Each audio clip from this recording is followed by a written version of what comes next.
সব ধরনের ড্রেসের সাথে একটা কমন মেকআপ লুক করা যায় এমন একটা মেকআপ লুক আজকে আপনাদের সাথে শেয়ার করব। সো ফার্স্টে আমি আমার ফেসটাকে ক্লিন করে চলে আসলাম, আর এখন আমি আমার লিপসে অ্যাপ্লাই করছি সেক্সি পিঙ্কের এই লিপ সিরামটা।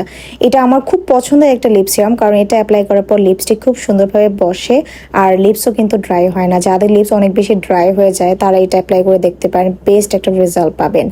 দেন আমি আমার ফেসে অ্যাপ্লাই করলাম পন্সের সুপার লাইট জেল ময়শ্চারাইজার। এটা কিন্তু একদমই অয়েলি বা চিপচিপা না, এটা অ্যাপ্লাই করার পর খুব সুন্দরভাবে এটা ফেসের মধ্যে অ্যাবজর্ব হয়ে যায়। আর আজকে কিন্তু আমি মেকআপটা করবো একটা বিবি ক্রিম দিয়ে, আর বিবি ক্রিমের জন্য আমি আজকে নিয়েছি ওয়াকালির বিবি ক্রিমটা। এটা এত ভালো একটা বিবি ক্রিম, জাস্ট অল্প একটু নিলেই কিন্তু ফুল ফেসে হয়ে যায়। আর এটার বেস্ট পার্ট হচ্ছে এটার মধ্যে SPF 25 দেওয়া আছে, সব ধরনের স্কিনে সুইটেবল। এটার শেড হচ্ছে দুইটা, শ্যামলাইট স্কিনের অ্যান্ড ব্রাইট স্কিনের।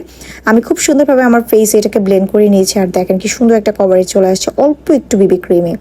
দেন আমি দিব লিকুইড ব্লাশ। এখানে আমি হান্ডায়নের যে লিকুইড ব্লাশটা আছে সেটা ইউজ করছি। এই শেডটা হচ্ছে হান্ডায়নের 02, আর এই শেডটা অনেক সুন্দর সুন্দর একটা পিচ টাইপের কালার।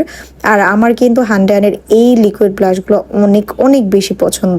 আমি সবসময় এগুলো ইউজ করে থাকি। ব্লাশ ছাড়া ইদানিং আমার মেকআপ একদমই কমপ্লিট হয় না। এরপর আমি আমার ফেসটাকে সেট করার জন্য ইউজ করছি আমার খুব পছন্দের সাকুরা পিঙ্ক ফেস পাউডার। আর এটা কিন্তু থাইল্যান্ডের অরিজিনাল যে সাকুরা ফেস পাউডার, সেটা খুব সুন্দরভাবে ফেসটাকে এটা একটা ফুল কভারেজ দেয়। এটা এমন একটা ফেস পাউডার যেটা অ্যাপ্লাই করার পর মনে হবে যে আপনি ফুল কভারেজ একটা ফাউন্ডেশন অ্যাপ্লাই করেছেন। আর এটার মধ্যেও কিন্তু দেওয়া আছে SPF 40+++।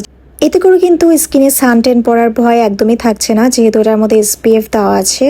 এরপর আমি আজকে অ্যাপ্লাই করব ব্ল্যাক কাজল। ব্ল্যাক কাজল আমি তেমন একটা দেই না, খুবই কম আমার ব্ল্যাক কাজল ইউজ করা হয়, বাট আমার কাছে মনে হয় ব্ল্যাক কাজলে কিন্তু আমাকে অনেক বেশি সুন্দর লাগে।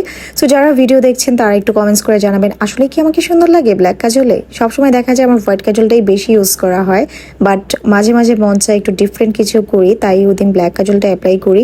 এটা হচ্ছে রবি রোজের ব্ল্যাক কাজল, আর ট্রাস্ট মি আমার ইউজ করা one of the best black কাজল।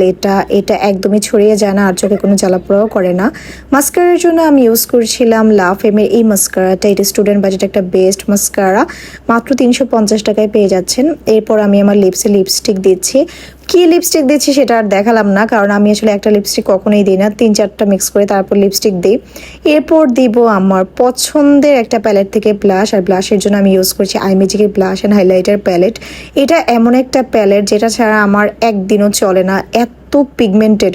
এটার মধ্যে হাইলাইটার থেকে শুরু করে কন্ট্রোল, ব্লাশ, ফেস পাউডার সব কিছু অ্যাভেলেবেল আছে, অ্যান্ড ট্রাস্ট মি খুবই পিগমেন্টেড। আপনারা যারা স্টুডেন্ট আছেন বা একসাথে অনেকগুলো মেকআপ প্রোডাক্ট অ্যাফোর্ড করতে পারেন না, তারা জাস্ট এটা একটা নিয়ে নেবেন। এটা একটা নিয়ে নিলে আর কিচ্ছু পারচেস করতে হবে না, বিশেষ করে ব্লাশ আর হাইলাইটারের পিছনে তো কোনো খরচই নাই। সো একদম সিম্পলভাবে একটা মেকআপ লুক ক্রিয়েট করেছি। এই লুকটা আপনারা চাইলে শাড়ির সাথেও করতে পারেন, আর আপনার ড্রেসের সাথেও করতে পারেন। জাস্ট কোনো প্যারানে অল্প কিছু প্রোডাক্ট দিয়ে এত এলিগেন্ট একটা লুক আমি ক্রিয়েট করে ফেলেছি। আর এই প্রত্যেকটা প্রোডাক্টই কিন্তু আপনারা পেয়ে যাবেন গ্ল্যামার সবাই মলি পেজে। আর মেকআপের শেষে কিন্তু সেটিং স্প্রে ইউজ করতে একদমই ভুলবেন না। যেহেতু আমি সেদিন বের হইনি তাই আমি আসলে সেটিং স্প্রে ইউজ করিনি, বাট মেকআপটাকে লক করার জন্য কিন্তু মাস্ট বি সেটিং স্প্রেটাও ইউজ করে নিতে হবে।